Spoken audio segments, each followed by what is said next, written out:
The kingdom of Varzilia. Once upon a time, in a kingdom far beyond the clouds, there was a small land called Varzilia. This kingdom was surrounded by misty mountains and deep, enchanted forests. In this kingdom, there lived a beautiful princess named Anya. She had long, curly hair that sparkled in the sun like golden threads, and her skin was as soft as the petals of the moonflower. Princess Anya was loved by everyone. The villagers sang songs about her kindness, and the animals in the forests followed her everywhere she went. She wore a crown made of silver leaves, and her laughter echoed through the royal halls. But despite all the beauty around her, Princess Anya had one big wish. She wanted to see the world beyond her kingdom. But there was a problem. In the land of Varzilia, there were tales about a fearsome dragon named Zorak, who lived in the shadow of the tallest mountain, called Mount Ervidor. The dragon was said to be as old as the stars themselves. His scales were like shimmering emeralds, and his wings could block out the sun. It was believed that the dragon would guard the kingdom forever, keeping anyone from leaving. No one knew the truth about the dragon, and everyone feared him. Princess Anya, however, wasn't afraid. She had a heart full of courage and a mind that loved solving mysteries. One day, she decided that she would find out if the dragon was truly as dangerous as everyone said. She made up her mind to meet the creature herself. The journey begins early one morning, when the sun was just beginning to peek over the horizon. Anya packed a small bag with bread, water, and a magical crystal given to her by her grandmother. This crystal was said to protect or hold her from harm, though no one really knew how it worked. Anya set out on her journey, walking through the fields where the wildflowers bloomed and the birds sang songs only they knew. As she walked deeper into the forest, the trees grew taller, their branches twisting together to form a canopy of green. The air became cooler, and the path she followed seemed to grow quieter. Days passed as Anya ventured further, crossing rivers, climbing hills, and resting under the shade of ancient trees. With every step, she felt closer to discovering the truth about the dragon, yet her heart remained calm. She trusted that whatever she would find would reveal a new part of her world. At last, Anya reached the base of Mount Ervidor, where the mist was thick, and the air smelled of smoke and mystery. The mountain loomed above her like a great giant. She could hear a low rumble in the distance, almost like a growl. She had reached the dragon's home. The dragon's cave. Anya slowly walked up the steep, rocky path leading to the dragon's cave. The entrance was hidden behind a waterfall, its water sparkling like diamonds in the sunlight. As Anya stepped into the cave, she felt a chill run through her. The walls of the cave were lined with crystals that shimmered in colors she had never seen before.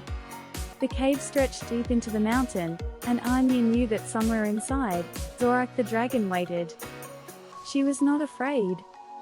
The magical crystal her grandmother had given her pulsed softly in her pocket, as though it understood her purpose. As Anya ventured deeper, she suddenly heard a loud, echoing sound that shook the very walls. It was the dragon's roar. Her heart raced, but she walked forward, determined. The roar grew louder, and soon, she reached a large, open space in the cave. And there, in the center of the cave, lay Zorak. The dragon was even more magnificent than the stories had described. His wings were spread wide, and his body seemed to glow with a soft, green light. He was a sight to behold, but Anya noticed something strange. Zorak wasn't roaring out of anger, he was crying. The dragon's secret, curious and gentle, Anya approached the dragon. She knew she had to be careful, the dragons were known to be powerful creatures. Yet, she couldn't ignore the sadness in his eyes. Zorak looked at her and, with a deep sigh, spoke in a voice like thunder. "I have guarded this kingdom for centuries," Zorak said, his voice filled with sorrow. "But I am not the creature of fear and destruction that you have been told. I am bound to this mountain by a spell, and I cannot leave." Anya was shocked. She had never heard of such a thing before.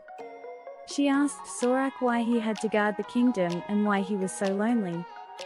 Zorak explained that many, many years ago, a great wizard named Eldrick had cast a spell to protect the kingdom from invaders. But the spell had gone wrong. Instead of protecting the kingdom from outside dangers, it trapped the dragon in the cave and made him the guardian. Over time, the people forgot the truth, and the dragon became a symbol of fear rather than a protector. "I wish I could leave this place and see the world," Zorak said, "but I am trapped here, bound by the spell that keeps me hidden from the world." Anya's heart ached for the dragon. She knew that she had to help him. But how could she break such a powerful spell? The magical crystal. Anya remembered the magical crystal her grandmother had given her. It was said to have the power to break curses, but she had never been sure of its true strength. She took the crystal out of her bag and held it tightly in her hands. It glowed brighter than ever before. The dragon, seeing the crystal, looked hopeful. "Could it be?" he asked softly. "Could that little crystal help you break the spell?" Anya nodded, and with determination in her voice, she spoke the words her grandmother had taught her. As she did, the crystal began to glow with an intense light. The walls of the cave shook, and a powerful wind swept through the chamber. With a final burst of light, the crystal released a wave of energy that surrounded the dragon. Zorak's wings fluttered, and the chains that had bound him to the mountain broke apart. The dragon was free at last. A new beginning. Zorak stretched his wings and let out a joyful roar that echoed through the mountains. He was no longer trapped in the cave, and the weight of centuries of loneliness had lifted from his heart. Anya smiled, her heart full of joy. She had freed the dragon, and in doing so, had given him a chance at a new life. Zorak looked at her with gratitude in his eyes. "You have done what no one else could," Zorak said, his voice filled with warmth. "You have broken my curse. And now, I can leave this mountain and see the world." With the curse broken, Zorak soared into the sky.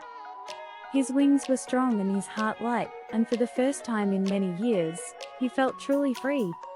The skies above Varzilia were filled with the sound of his joyful roars as he flew higher and higher. The kingdom of Varzilia transformed. Princess Anya returned to the kingdom, where the people celebrated her bravery. The kingdom, once fearful of the dragon, now saw the truth. Zorak was not a creature of terror, but a protector who had been misunderstood. From that day forward, Zorak became a friend of the kingdom. He helped protect Varzilia from real threats, and the people no longer feared the dragon. Instead, they marveled at his wisdom and strength. Princess Anya was known not just as a kind ruler, but as the one who had brought peace between the dragon and the people. She had shown the kingdom that even the most feared creatures could be friends, and that understanding was the key to true peace.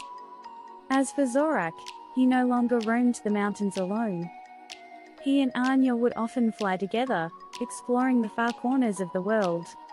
The bond between the princess and the dragon was unbreakable, and together, they created a world where kindness and courage triumphed over fear.